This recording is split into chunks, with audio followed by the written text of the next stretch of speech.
Are you looking for some quick and easy weeknight meals? Well, then you've come to the right place. I have got 4 quick and easy meals to make for your family. So come on along, let's get cooking. Hello family and friends, I'm Susan and welcome to my home. Are you ready for some more quick and easy weeknight meals? Well, I have got you 4 this week. First one we're going to be doing is just a simple grilled chicken Caesar salad. Marinate the chicken in something a little special and then make your salad. Good, healthy, and taste amazing. So, ponytail is already up. Let's get to making some grilled Caesar chicken salad. Let's get these chicken breasts in the marinade for just a little while. 30 minutes to an hour is great. If you could do up to 2 hours would be even better. This is just simply some Nature's Promise Tuscan style Italian.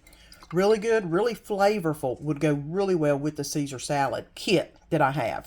So I'm going to go ahead and put the chicken breasts in the bag.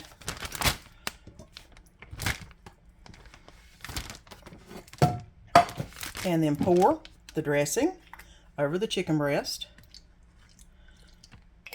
And I want enough to cover the breasts. These are still pretty cold. I might just leave them out on the counter for a little bit because they're still a little bit frozen. And I'm going to basically just mush them around in the dressing. So I'm going to go ahead and leave these for 30 minutes. I think I'm going to go ahead and put them in the fridge. And then we'll come back and we will cook them on the indoor grill, which again doesn't heat up the house, which is awesome because it's too hot outside to grill outside. So we'll come back in about 30 minutes and we'll cook our chicken. Okay, the grill is heated up. It says add chicken. So let's put some chicken on the grill.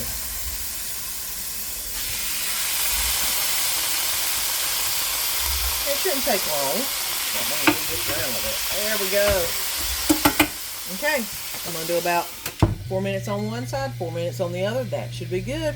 So let me bring you back whenever I've got all the chicken cooked. And I went ahead and cut the chicken into some pieces to let it finish cooking. And look how beautiful that is. So let me go ahead and get this chicken Caesar salad plated. Let's go ahead. And let me get some salad on the plate.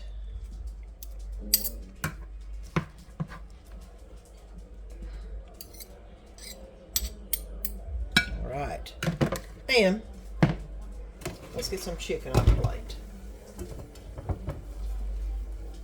I'm going to go ahead and cut the chicken in bites to make it easier to eat. Okay.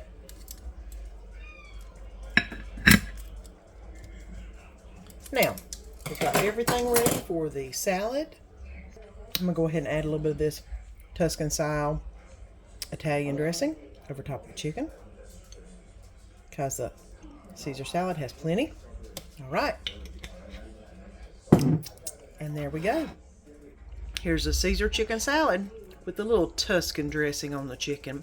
And it's what's for supper tonight. Are you ready for some tacos? Well, it is time for some Pork Carnitas Tacos in the crock pot. So you don't have to heat up your whole kitchen. Winner, winner, pork dinner. So come on, let's make us some Pork Carnitas Tacos. And it's Tuesday morning and I am going to put a carnitas pork roast into the crock pot on low and let it cook all day while I'm at work. I put it in completely frozen, as you can see.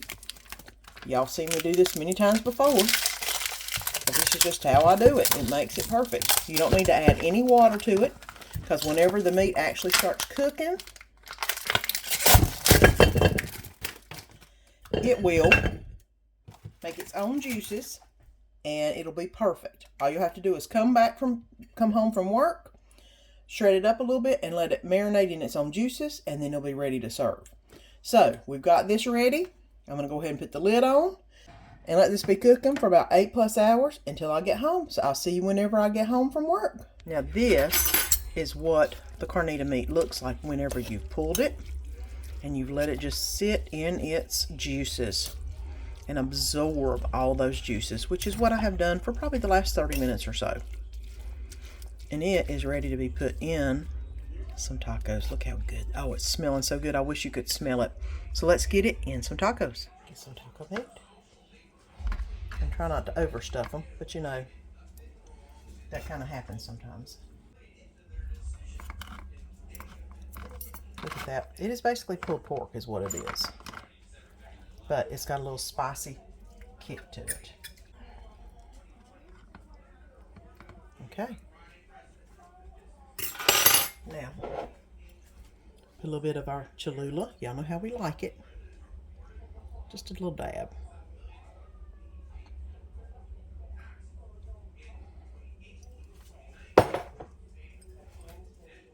Green Tabasco.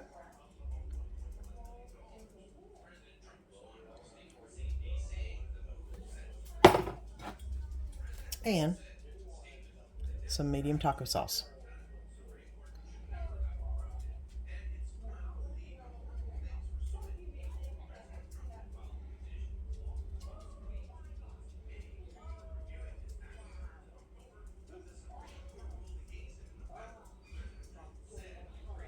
Okay.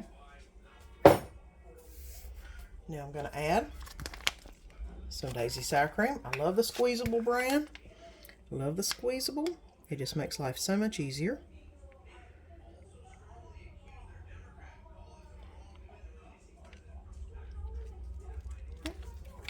And then some cheese on top.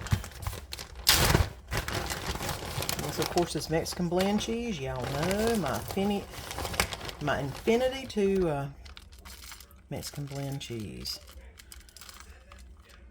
I'm getting it everywhere, but it don't matter. It's all good.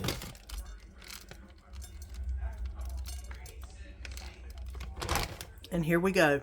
Pork Carnitas Tacos and some elote street corn off the cob. And that's what's for supper Tuesday night. And ever since we went to Italy, I have been looking for recipes like some of the items we ate in Italy. Pomodoro sauce came to mind, and I found a recipe that I thought would be extremely close. Now, I'll give you a hint. I actually made this last night, so this is after the fact, and let me tell you something. It was amazing. I'm just about to give up on the canned spaghetti sauces, or the jarred spaghetti sauces, because that Pomodoro was so easy to make. I just need to make it in bigger runs and put it up. But it was so simple and easy. Y'all have got to try this recipe. I learned whenever we were over in Italy that the food over there is not extremely spicy, and whenever you make it the right way, it's very flavorful, and it doesn't give you that indigestion like you get when you go to some Italian places here in the United States. The food is easier to digest, and I can understand why. It's not as acidic. So go ahead and watch this recipe, and you've got to make it. It's so easy. It's so good. You've got to try it. And we're about to make some Pomodoro sauce. I do not have the bucatini, which is basically the noodle. Could not find it anywhere here in Cherryville. So I'm just going to use regular spaghetti. It'll be just as good. Got all my ingredients. I've got some Parmesan cheese. I've got some onion to go in it. A little bit of olive oil. Butter. I've got some San Marzano peeled tomatoes. Minced garlic. Basil, and of course the spaghetti, and I'm going to make some garlic toast with the toast here, with the bread. And I've got a dog eating dry food in the background if you hear the crunching of the food. But let's go ahead and start the process by putting a little olive oil in the pan and get it going on. And I'm going to go ahead and add in about 1/4 cup of olive oil. That looks about right. Let me go ahead and get this turned on. And I'm going to go ahead and add the onion into the pan. It says 1 cup of onion. I just did a small onion. We'll see how this looks. Try not to get into the other pieces. Here we go. There we go. Now, and I'm going to go ahead and let that cook until it's translucent. I've got a medium-high. So that'll be about 4 or 5 minutes. So I'll bring you back when we add the next item. The onions are looking translucent. which is what they need to be. And I'm going to go ahead and add in the 8 cloves of garlic, which with this minced garlic is about a teaspoon a clove. 1, 2, 8. All right. Let me go ahead and get this all nice and warmed up. It's going to be garlicky, I'll give you that much, but I love me some garlic, so that ain't nothing wrong with that. What you're going to do is let this cook for about 2 minutes over. I've got it about medium, a little more than medium, and then we'll hit the next step. And it has been 2 minutes. I'm going to go ahead and add in the San Marzano peeled tomatoes. Now, at the end of this recipe, it does say that you can use an immersion blender to blend it to make it nice and smooth. We don't have to have it blended completely smooth. I mean, we'll cook it down and then just see how it gets there. I am not one to stick my hands into this and mush the tomatoes, which I know a lot of people do. I think I'm just going to use something and mush it with the spatula. I may wind up doing an immersion blender. We will see.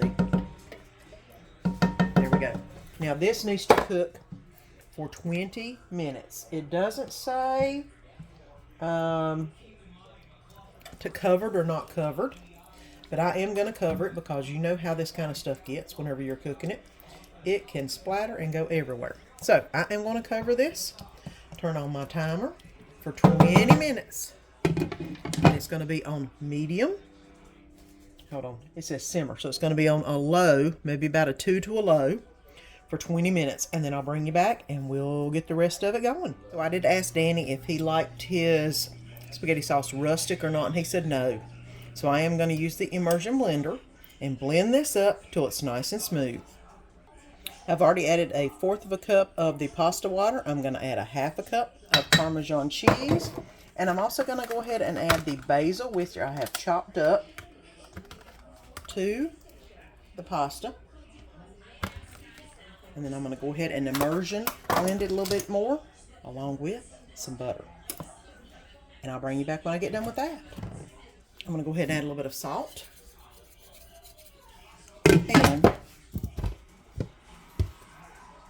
a pinch of sugar, which does help with the acidity. We learned that in Italy, although their sauces are a little sweeter than we have them here.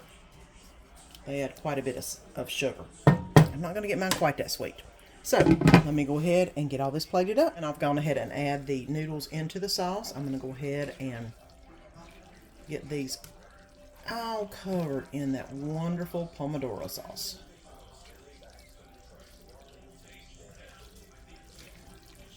I'm going to keep working at this while the garlic bread is finishing up, and then we'll get all of it plated here in just a second.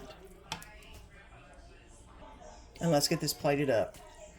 I have let this get very well coated in the sauce, the Pomodoro sauce. And I am going to just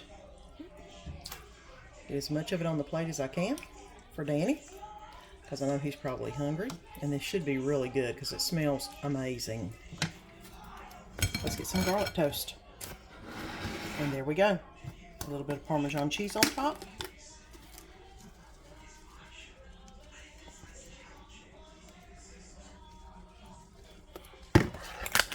There you go. Spaghetti with Pomodoro sauce, made from scratch, basically. And it's what's for supper tonight. Danny asked for some fried chicken. And I'm like, well, I don't really have cut up whole chicken that much, So I'm going to make some fried chicken wings. Give him a little bit of that fried chicken in a wing. He can put some sauce on it if he wants to or not, because the fried chicken is so good and so easy. So let me show you how I make fried chicken the wing way. My ponytail is already up. Let's get to cooking. And I've got everything laid out for some fried chicken wings. I've got the wings. They are defrosted. I've got my Kentucky Colonel seasoned flour, my Italian seasoning that I like to add to it. For the wet ingredients, I've got the whipping cream, and I'm going to put 2 eggs in it to help this adhere. And I've got my fryer pan set to 375 degrees, getting hot. And I'm also making some noodles back there. But let's go ahead and get everything lined up and start the assembly line so we can let it rest on this for just a few minutes before we put it in the oil. I don't have enough time to put it in the fridge, So we'll have to just let that rest as we can. I'm going to go ahead and put the whipping cream in the wet container. Pretty good bit of it because I've got a good little bit of chicken wings in there. I'm going to put 2 eggs in here.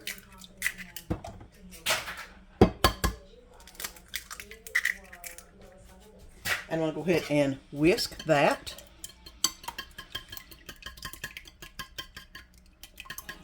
Now some people put hot sauces and all that other stuff in their chicken. I don't need it, I don't think. This flour that I use, it has got a lot of seasoning in it, especially whenever I add the Italian seasoning. So it's usually really, really, really good.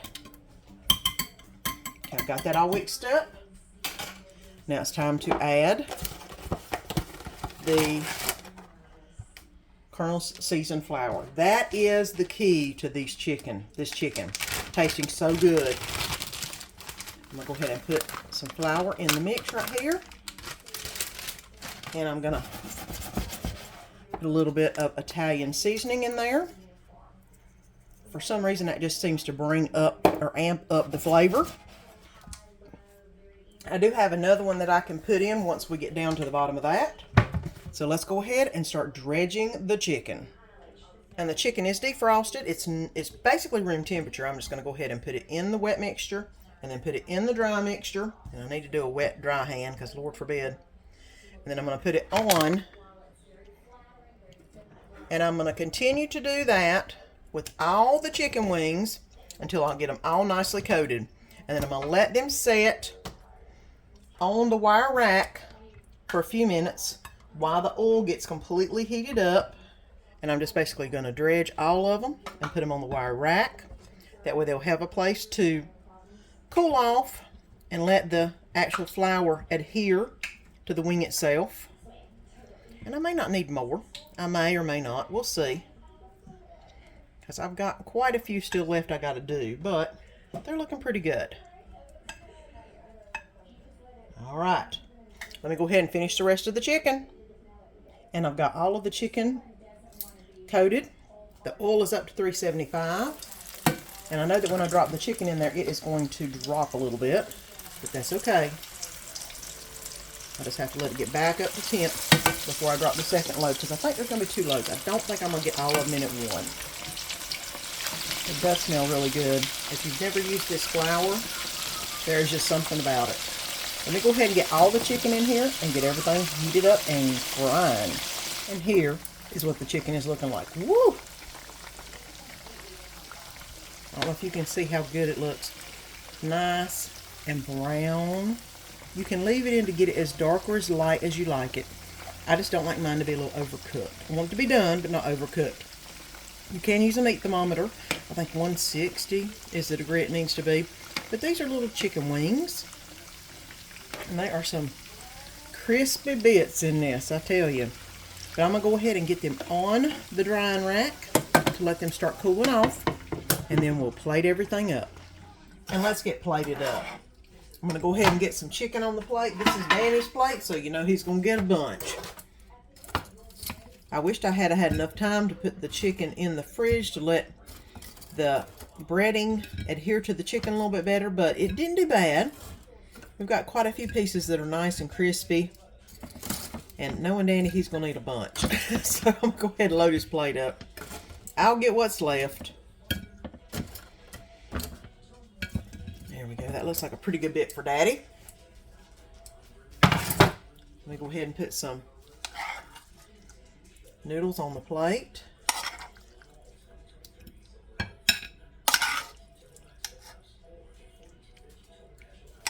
And a piece of watermelon, Danny's favorite. This is what's for dinner. Fried chicken wings, watermelon, some chicken noodles. And it is so good. You've got to try the recipe. I hope you have enjoyed all 4 of these amazing recipes. They're quick and easy. Some of them take just a little bit of cooking, but usually within 30 minutes, you've got food on the table. And to me, that is a plus because I don't have a lot of time to spend in the kitchen. If you haven't already, please subscribe. We would love it for you to become part of our channel's family. And until next Sunday, see you then. Don't forget to click that link below and subscribe so you don't miss any of the upcoming videos. And let our family be a part of your family.